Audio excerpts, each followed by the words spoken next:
In this video, I'll show you how to clear out some temporary files so that you can have a much faster computer.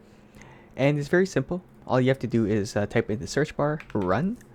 And when you open up run, there's going to be three different things that you want to open up.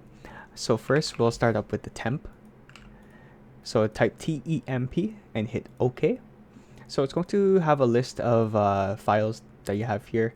All you have to do is select all of the files and hit delete.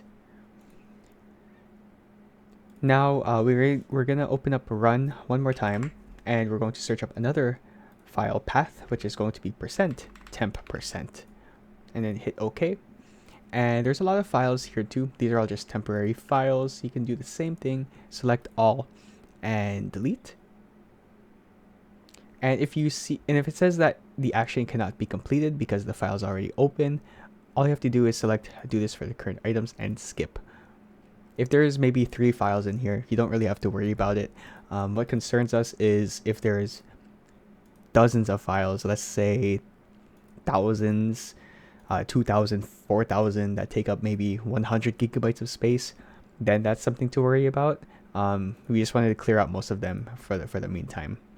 And then finally, we're going to search up the last one, which is prefetch. And if we hit OK, we'll hit continue. It's going to say that we don't have permission to view the files, but there's quite a lot of files out here.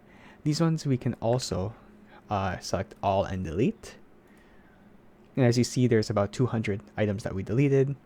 And if you've been using your computer for a long time, it might generate way more files. So don't forget to clear that out, and you're gonna have lots of more free space, and that free space will make your computer launch apps more faster, boot much faster. So it's just a nice thing to have, especially if those files are 2 to 3 years old and never touched. So there you go.